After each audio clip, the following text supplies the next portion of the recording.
Olá, meus irmãos, graça e paz para todos.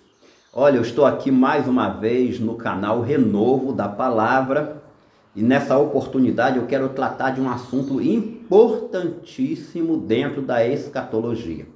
Eu quero falar sobre a perspectiva do profeta. O assunto é daqui.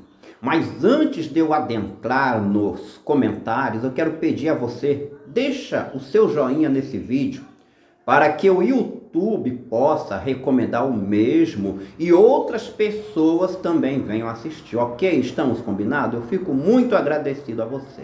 Então vamos lá. Primeiramente, o que é esta perspectiva do profeta?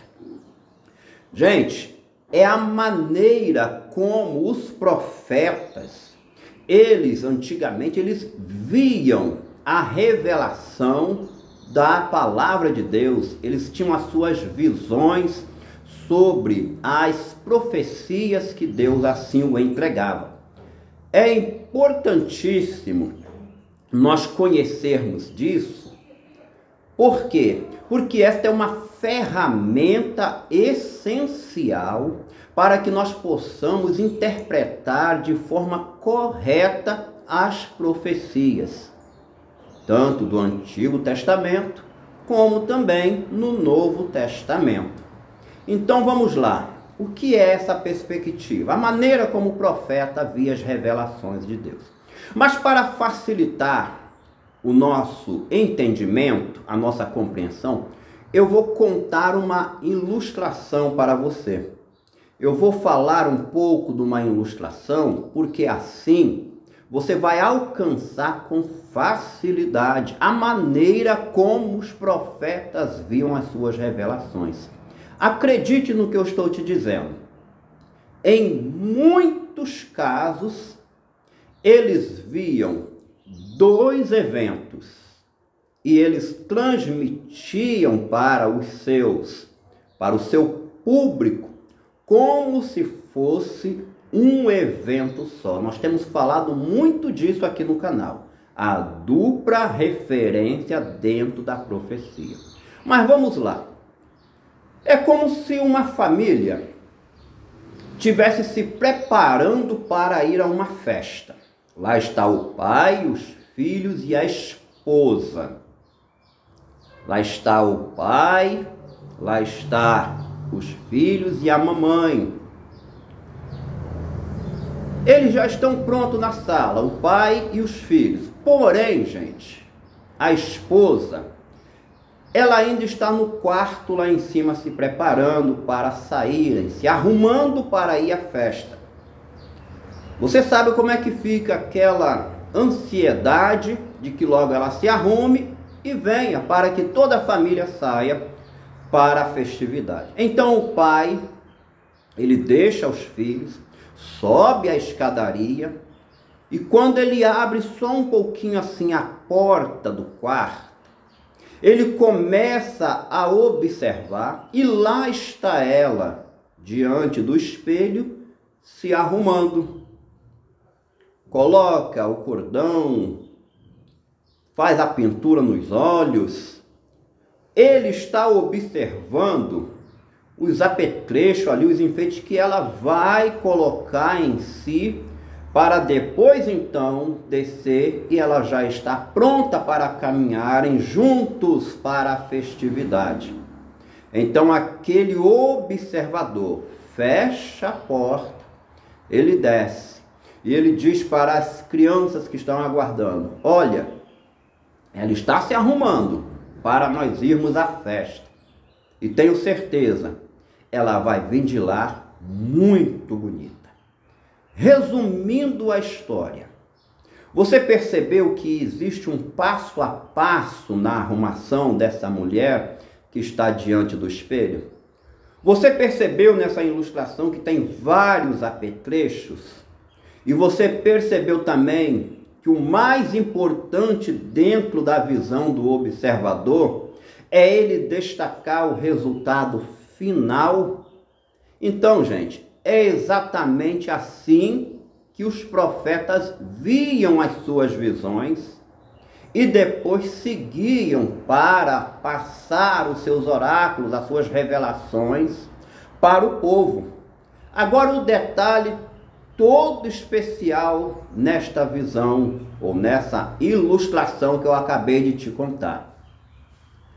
Você entendeu que a mulher diante do espelho, ela tem um reflexo dentro do espelho? Então o reflexo não é a mulher. O reflexo só está mostrando a realidade que é a mulher. Você percebeu que o observador, de maneira nenhuma ele chegaria diante ali do seu público, que são os filhos, e jamais ele iria dizer, olha, lá está a esposa, lá está a sua mãe, e também está o reflexo dentro do espelho. Isso daí seria absurdo. Mas ele relatou a visão como se fosse uma só. Mas tem dois eventos. Tem um reflexo no espelho e tem também a realidade que é a mulher propriamente dita. Então, com esse entendimento, nós podemos seguir agora em direção às profecias da Bíblia. As profecias que incansavelmente eu tenho chamado aqui no canal de profecias de dupla referência. Eu vou te dar agora um exemplo de profecia de dupla referência. Lembrando, gente, que não é o intérprete da Bíblia que vai definir se essa ou aquela profecia é uma profecia de dupla referência. Não é o intérprete. É a própria Bíblia que assim define. Quer ver um exemplo agora na prática? Então vamos lá. Isaías capítulo 7, versículo 14. Olha só o que está escrito em Isaías 7, 14. Portanto, o mesmo Senhor vos dará um sinal. Eis que uma virgem conceberá e dará à luz um filho, e será o seu nome Emanuel. A profecia do nascimento de Emanuel.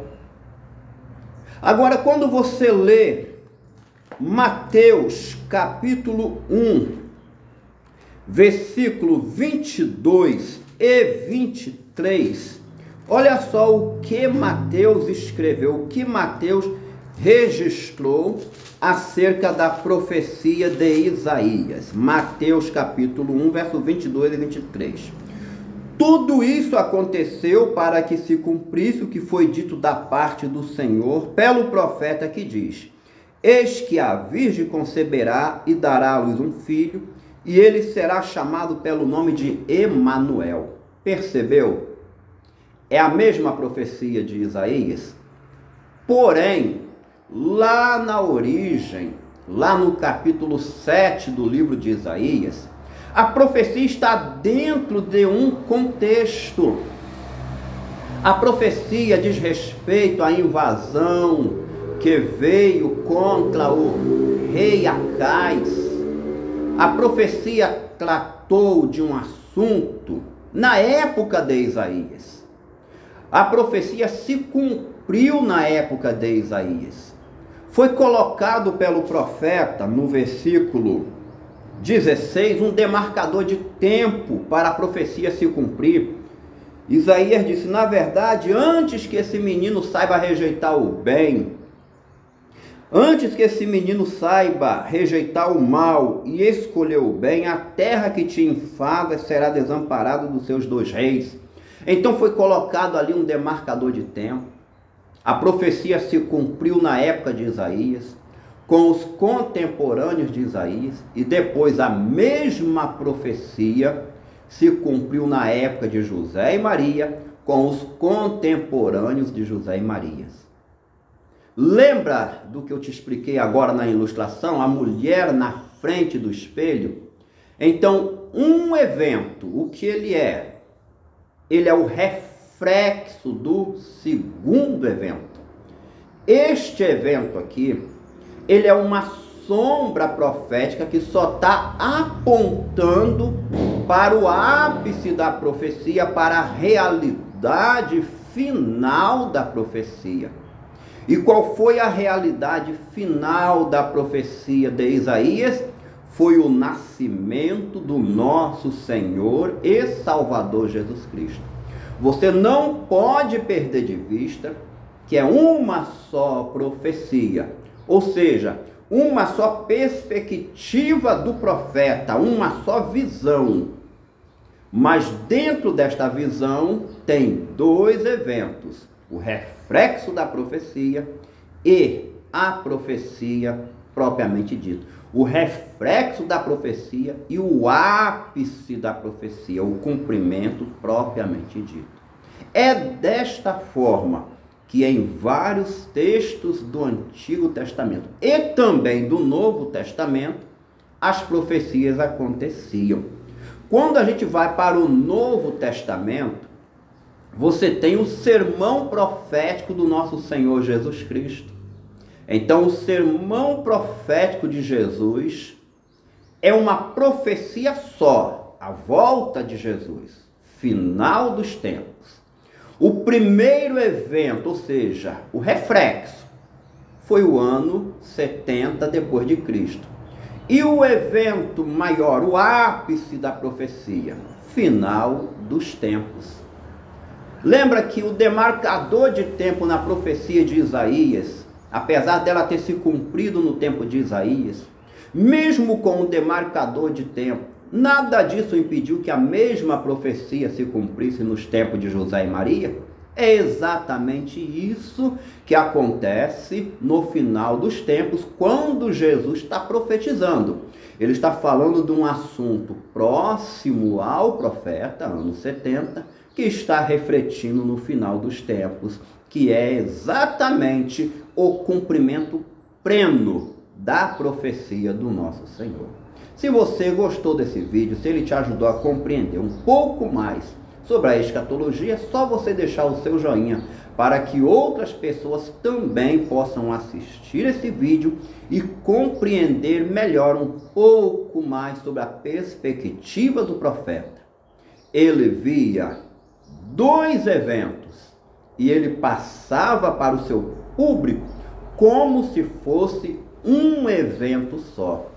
A realidade é que é um evento só, mas ele tem um reflexo que se cumpre numa época e o ápice da profecia numa outra época, dando assim o cumprimento pleno da profecia. Maranata, o nosso Senhor vem. Muito obrigado a todos e até o próximo vídeo, se Deus quiser.